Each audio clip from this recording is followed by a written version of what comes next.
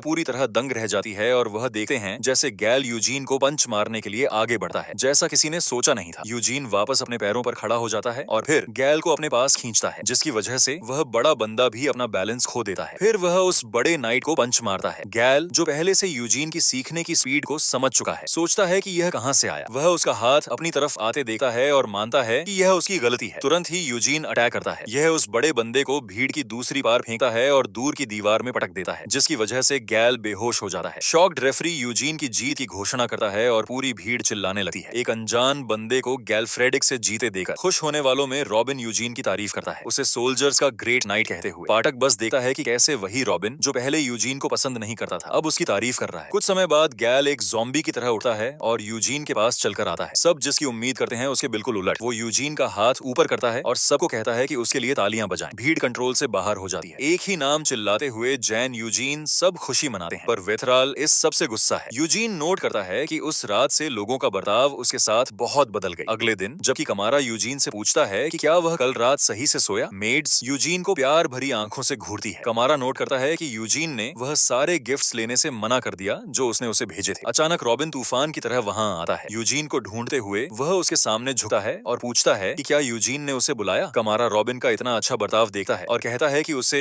वह पसंद है। गैलफ्रेडिक भी अचानक से वहां आ जाता है और यूजीन से ऐसे चिपकता है जैसे वह बेस्ट फ्रेंड्स हो। यूजीन उसे चेतावनी देने की कोशिश करता है कि उसे इतना चिपकना बंद करे, पर वह महान नाइट उससे अपना चेहरा दिखाता है और कहता है कि वह पूरी रात एक पल के लिए भी नहीं सो पाया। वह अपने चेहरे की हालत के बारे में बड़बड़ाता है और यूजीन सोचता है कि क्या गैलफ्रेडिक और मार खाना चाहता है। वो विशाल बंदा फिर यूजीन के काम के बारे में पूछता है, यह जानने के लिए कि क्या वह फ्री है ताकि वह एक और फाइट कर सके। गैल की बातें सुनकर यूजीन सीखता है कि गैल को फर्क नहीं पड़ता कि यूजीन सच में एक नाइट था या नहीं। उसी दिन वह यूजीन के सामने शानदार खाना रखते हैं, पर यूजीन उस खाने को बस घूरता रहता है। उसके सर्वेंट्स, जिन्हें कमारा ने उसके लिए खाना तैयार करने का काम दिया था, उसके सामने खुशी खुशी खाना रखते हैं और जितनी जल्दी हो सके चीजें उसकी पसंद के अकॉर्डिंग बनाने की कोशिश करते हैं। मिररियन फिर प्रकट होती है और यह देखकर मजा लेती है कि यूजीन कितना चिंतित है, पूरी तरह से जानते हुए कि अगर वह उसके लिए तैयार किया गया खाना खाता है तो यह उसके सिस्टम को खराब कर देगा। जबकि मिररियन खुशी के साथ देखती है। यूजीन सर्वेंट्स की मेहनत के लिए थैंक्स बोलता है, फिर उन्हें कहता है कि वह अपना खाना खुद बना लेगा। चिंतित वह उससे उसकी पसंद पूछने की कोशिश करते हैं, पर यूजीन उन्हें कहता है कि वह कमारा को बताएं कि सच में उसका मतलब वही था जब उसने कहा कि उसे अकेला रहना पसंद है। ये इसीलिए क्योंकि यूजीन हजारों सालों से अकेला रहने का आदी हो गया है। अब जब लोगों का उस पर शक कम हो रहा है तो इसका मतलब है कि ज्यादा लोग उसका विश्वास करने लगेंगे। कई दिन बाद भी यूजीन लोगों में रहने का आदी नहीं हुआ है। उस समय के दौरान गैल उसे एक बार फिर मनाने की कोशिश करता है एक और फाइट के लिए, पर यूजीन साफ इनकार कर देता है। अचानक फेल्ड यूजीन को मिलने आता है। उसे देखकर ऐसा लगता है जैसे वह किसी से मार खाकर आया हो। आसपास के सब उसकी हालत से डरे हुए हैं और वह देखते हैं कि वह यूजीन से पूछता है कि क्या वह ठीक है। उस रात वेथरेल के रूम में वेथराल एक बंदे को सजा देता है, उस पर चाकू से अटैक करके। फेल्ड से छुटकारा पाने में सफल ना होने पर, जिसे उसने फॉलन ग्रुप के साथ प्लान किया था, गुस्से में वह घायल सोल्जर को इल्जाम देता है, क्योंकि अगर उन्होंने अच्छा काम किया होता तो यूजीन उनके कासल में नहीं होता और वेथराल के प्लान्स खराब ना जाते। वो घायल आदमी माफी के लिए भीख मांगता है, मानते हुए कि इस सब में उनकी ही गलती है। वेदरल दूसरी तरफ उसकी बात को इग्नोर कर देता है, क्योंकि उसे रिपोर्ट मिली थी कि सोल्जर्स का पूरा ग्रुप वुल्फ्स के हाथों मारा गया। वह उस आदमी को पकड़ता है और उसकी आंखें निकाल लेता है, जबकि रूम में सब यह देखकर और डर के मारे चिल्लाने लगते हैं। अपना गुस्सा ठंडा करने के बाद वेथराल सोचता है कि फेल्ड से कैसे छुटकारा पाए, क्योंकि वह उसे कासल में मार नहीं सकता। अचानक वेथराल के दिमाग में एक आइडिया आता है तो वह उस पर कोई इल्जाम लगाकर उसे मौत की सजा दिलवाने का प्लान बनाता है, विश्वास करते हुए कि यह उसे फेलेट से आराम से और अच्छे तरीके से छुटकारा पाने में मदद करेगा। उस रात बाद में यूजीन फेलेट के साथ बात करता है और उसे पता चलता है कि वेथराल ने फेलेट को ऑर्डर दिया है कि वह डंजन क्लियर करने जाए। फेल्ड कहता है क्योंकि उसे पता था कि कासल आना उसे उसकी मौत की तरफ ले जाएगा, पर उसने उम्मीद नहीं की थी कि उसे डंजन ओपनिंग पर भेजा जाएगा। फेल्ड फिर बताता है कि जो सोल्जर्स वुल्फ्स द्वारा मारे गए थे वह उसके एक भाई ने भेजे थे, जिसका मतलब है कि वह सोल्जर्स उसे मारने के लिए ही गांव जा रहे थे। फेलेट के दिमाग में जो भी चल रहा है उसके बावजूद यूजीन उसे कहता है कि उसके जिंदा रहने का एक रास्ता है और उसके लिए उसे यूजीन का सर्वेंट बनना होगा। यूजीन उसे अच्छे से समझाता है, एक्सप्लेन करते हुए कि फेल्ड अपनी आने वाली बर्थडे पहले से मना चुका है, जो उसे एक एडल्ट बनाता है, जिसे किसी बड़े की जरूरत नहीं। यूजीन फेलेट को कहता है कि वह ऐसे ही डरते डरते अपनी मौत का इंतजार कर सकता है या फिर वह आखिरी पल तक अपने लिए लड़ सकता है। डंजन ओपनिंग के दिन सोल्जर्स और सब लोग डंजन के दरवाजे पर जमा होते हैं। वहां गैलफ्रेडिक उन्हें बताता है कि डंजन के साइज को देखते हुए उन्हें लो रैंक मॉन्स्टर्स के रूप में गोब्लिन्स और कोब्स की उम्मीद करनी चाहिए, फिर मिड रैंक के रूप में ट्रोल्स और स्पाइडर्स। समस्या ये है कि उसे नहीं पता कि हाई रैंक मॉन्स्टर्स कैसे हो सकते हैं, तो गैल उन्हें कहता है कि उनका गोल डंजन डंजन में रास्ता साफ करना है जब तक वह मिड रैंक मॉन्स्टर्स तक नहीं पहुंच जाते, और अगर वह किसी भी हाई रैंक मॉन्स्टर से टकरा जाएं तो तुरंत वापस आ जाएं। चीजें शुरू करने के लिए गैल कुछ लोग भेजता है ताकि वह डंजन्स के पास बनने गड्ढों का पता लगा सके। इसी बीच कुछ लोग कहते हैं कि वह कितने लकी हैं कि उन्हें डंजन्स के पास का इलाका जांचने का काम नहीं मिला। उनमें से एक लो रैंक मॉन्स्टर्स को खत्म करने के बाद घायल होने का नाटक करने का प्लान बनाता है। वह एक्सप्लेन करता है कि पहली बार डंजन रेड्स कितनी भयानक होती हैं और वह एक रियर गार्ड होने के नाते अच्छा नहीं है क्योंकि रियर गार्ड्स का ध्यान नहीं रखा जाता। वह एक कुत्ते की तरह मरने के लिए तैयार नहीं है, खासकर जब इस काम के लिए ज्यादा पैसे भी नहीं मिल रहे। जब वह ये सब बोल रहा है, वेथरल उससे टकराता है और फेल्ड को ढूंढने लगता है। पहले तो सोल्जर्स अपनी बातों के लिए लगभग अपनी जान से हाथ धो बैठता है, पर फिर वेथॉल को उस लड़के की तरफ इशारा करता है जो यूजीन के साथ बातें कर रहा है। दूसरी तरफ फेल्ड यूजीन को एक बैग देता है जो मजेदार चीजों से भरा है और साथ ही उसे सुरक्षित वापस आने का कहता है। फेल्ड को देखते ही वेथेरल सोल्जर को दूर धकेलता है और सीधा फेल्ड के पास जाता है। वह फेल्ड को गुस्से से देखता है जबकि उसे याद दिलाता है कि अपनी काम करे, उम्मीद करते हुए कि फेल्ड भूला तो नहीं है। लड़का उसका गुस्सा देखता है तो वह जल्दी से यूजीन के पीछे छुप जाता है और यह वेथरल को और गुस्सा दिलाता है। वेथरल फिर फेल्ड का बाजू पकड़ता है और उस पर चिल्लाता है, पूछते हुए कि क्या वह सुन नहीं रहा। वो फेल्ड को यूजीन से दूर करने की कोशिश करता है पर यूजीन बीच में आता है। वेथरल का हाथ पकड़कर उसे चेतावनी देता है कि फेल्ड को हाथ ना लगाए और वेथराल को कहता है कि वह फजूल बातें कर रहा है। यूजीन वेथाल से पूछता है कि क्या उसने अपना दिमाग खो दिया है क्योंकि उसे एक ऐसे लड़के को डंजन में नहीं भेजना चाहिए जिसको तलवार पकड़नी भी नहीं आती। वेथरल यूजीन का हाथ खुद से दूर करता है और कहता है कि वह बस फेल्ड को शक्तिशाली बनाना चाहता है। वेथरल फिर यूजीन को कहता है कि अपने काम से काम रखे। वो यूजीन को बताता है कि यूजीन को कोई हक नहीं है फेल्ड को एक खिलौने की तरह यूज करने का। उसको शॉक करते हुए यूजीन अपनी जगह खड़ा रहता है और वह वेथराल को बताता है कि फेल्ड कल रात उसका सर्वेंट बन गया और उनके आसपास के सब लोग इसके गवाह हैं। भीड़ को देखते हुए यूजीन वेथराल को कहता है कि वह उनकी बहुत अच्छी दोस्ती है जो खून के रिश्तों से भी ज्यादा अच्छी है, जिसका मतलब है कि अगर वेदरल फेल्ड पर एक भी उंगली रखता है तो वह इसे अपने लिए एक चेतावनी मानेगा। यूजीन उसके पास जाता है और अपनी तलवार निकालने के लिए हाथ बढ़ाता है जबकि कहता है कि वह वेथराल को प्रैक्टिस के लिए यूज कर सकता है अगर वेथराल उसके बनाए रूल को तोड़ता है। वेथराल उन सब पर गुस्सा हो जाता है और चिल्लाता है कहते हुए कि किसी और परिवार के लड़के चाइल्ड का ध्यान रखना उतना आसान नहीं है जितना वह सोचते हैं, और अगर वह सोचते हैं कि वह फेल्ड की मदद कर रहे हैं तो वह बस लड़के का फ्यूचर खराब करेंगे। इसके अलावा कुछ लोग खुशी से इस होने वाली रेड के बारे में बातें करते हैं क्योंकि न सिर्फ उनके पास 2 नाइट्स हैं जिनकी शक्ति पर वह पूरी तरह विश्वास करते हैं बल्कि बहुत सारे स्किल्ड सोल्जर्स भी हैं। जब वेथेरल अपने दुश्मनों की तारीफ सुनता है तो उसका दिमाग पूरी तरह खराब हो जाता है। अचानक अमारा वहां आता है और वह भी फेल्ड का साथ देता है यूजीन की बात को सपोर्ट करते हुए। वह वेथेरल को याद दिलाता है कि फेल्ड ने अपने बड़े होने की सेरेमोनी अभी ही कर ली है, जिसका मतलब है कि लड़का एडल्ट है और वह अपने मामलात खुद संभाल सकता है। उन दोनों भाइयों को देखते हुए यूजीन नोट करता है कि फेल्ड एक शिकार है जिस पर शिकारियों की पूरी नजर है और उस लड़के के लिए सबसे अच्छा यह है कि वह सुरक्षित जगह पर रहे। यूजीन देखता है कि वेथरल शिकारी आए फेल्ड के साथ कुछ नहीं कर सकता जो शक्तिशाली लोगों से घिरा हुआ है। अचानक एक बंदा अपनी जांच से वापस आता है और उन्हें बताता है कि पास में किसी अजीब चीज का निशान नहीं है तो कोई मॉन्स्टर डंजन के गड्ढों से भागा नहीं है। इसके साथ टीम डंजन ओपनिंग शुरू करती है। डंजन के विशाल दरवाजे खुलते हैं और सोल्जर्स नाइट के पीछे जाने के लिए तैयार होते हैं। अंदर जाने से ठीक पहले गैल्फ्रेडिक उनकी तरफ मुड़ता है और उन्हें कहता है कि उन सब की जिंदगी उनके हाथों में है। यह 6 शब्द उनके दिमाग में घूमते हैं जैसे वह लड़ाई के लिए तैयार होते हैं। एक शब्द में गैल्फ्रेडिक उन्हें आगे बढ़ने का आर्डर देता है और वह सब उसके पीछे चलते हैं। जैसे ही डंजन का दरवाजा बंद होता है कमारा और फेलेड यूजीन को सावधान रहने को कहते हैं और कहते हैं कि वह 4 दिन में मिलेंगे। डंजन में कई मीटर्स आगे जाने के बाद ग्रुप और गोब्लिन्स की भीड़ उन पर अटैक करती है। वह मॉन्स्टर्स बिना रुके उन पर झपटते हैं और इंसान बेकाबू हो जाते हैं उनसे लड़ते हुए, जबकि उनमें से कुछ खुद को जिंदा रखने के लिए लड़ाई से दूर रहते हैं। कुछ सोल्जर्स गैल के कहने पर अटैक करते हैं उन भयानक गोब्लिन्स को खत्म करने के लिए जो उन सबकी जान के पीछे पड़े हैं। छोटे दिल वाले लोग डंजन के दरवाजे की तरफ वापस भागने की कोशिश करते हैं वहां से बाहर निकलने के लिए, पर वह देखते हैं कि वह हर तरफ से गोब्लिन से घिर गए हैं। थैंकफुली गैल सामने आता है और उन्हें समझाता है। वह कहता है कि वह सबसे ज्यादा सुरक्षित अब है जब वह साथ हैं, तो वह अपने लोगों को वापस पोजीशन में लाता है और उन पर लड़ने के लिए चिल्लाता है। उनकी इतनी खराब लड़ाई देखने के बाद गैल देखता है कि वह इस मिशन के लिए सोल्जर्स को चुनने में गलत था। अब वह सोचता है कि वह ऐसे लोगों के साथ डंजन को कैसे क्लियर करेगा। अचानक गैल देखता है कि और मॉन्स्टर्स सामने से उनकी तरफ बढ़ रहे हैं। वह गुस्से में आ जाता है जबकि सोल्जर्स को कहता है कि वह अपनी दूसरी पोजीशंस में आ जाए, पर उसे शॉक करते हुए यूजीन मॉन्स्टर्स से अकेले लड़ने के लिए आगे बढ़ता है। गैल उसे चेतावनी देने की कोशिश करता है कि अकेले जाना कितना खतरनाक है, पर सेकंड्स के अंदर वह एक भयानक शोर सुनता है। वो शॉक्ड हैं जब वह यूजीन का मास्क उनकी तरफ उड़ते देखते हैं, तो गैल जल्दी से पाटा को ऑर्डर देता है कि उसके पीछे जाएं। जैसे ही वह यूजीन के पीछे भागते हैं, गैल सोचता है कि यूजीन इतने थोड़े समय में कितना दूर भागा। वह अचानक रुकता है जब वह यूजीन को एक चमकता हुआ फूल पकड़े देखता है और उसे कहते सुनता है कि उसने वहां पर प्रकट होने वाले सारे गोब्लिन्स को मार दिया है। वह बुद्धू फिर उन्हें फूल दिखाता है और पूछता है कि यह क्या है। वह सब शॉक्ड हैं कि यूजीन को भी नहीं पता कि यह कौन सा फूल है, फिर भी वह इतना शक्तिशाली है। मॉन्स्टर्स को खत्म करने के बाद ग्रुप थोड़ा आराम करता है और अपने घाव आउट ही करता है। इसी बीच एक स्क्वाड यूजीन से मिलती है और उसे वह मैना क्रिस्टल्स दिखाते हैं जो उन्होंने जमा किए हैं। यूजीन क्रिस्टल्स को देखता है, ये नोट करने के बाद कि जितने मॉन्स्टर्स उन्होंने मारे हैं ये उस हिसाब से कम है। न सिर्फ ये क्रिस्टल्स साइज में बहुत छोटे हैं और वह ज्यादा नीले हैं उसके मुकाबले में जो उन्हें पहले मिला था। मिररियन प्रकट होती है और वह भी क्रिस्टल्स को देखकर थोड़ी उदास लगती है। वह नोट करती है कि एक मोनो क्रिस्टल की क्वालिटी मॉन्स्टर के साइज और शक्ति से बिल्कुल उलट है। उत्सुक यूजीन मिररियन से पूछता है कि क्या जंगली रोमर्स के पास बड़े क्रिस्टल्स होते हैं। मिररियन कहती है कि ऐसा नहीं है और कहती है कि रोमर्स बस ऐसे मॉन्स्टर्स हैं जो डंजन से भाग जाते हैं और इसका ये मतलब नहीं कि उनके पास बड़े क्रिस्टल्स होंगे। मिररियन कहती है कि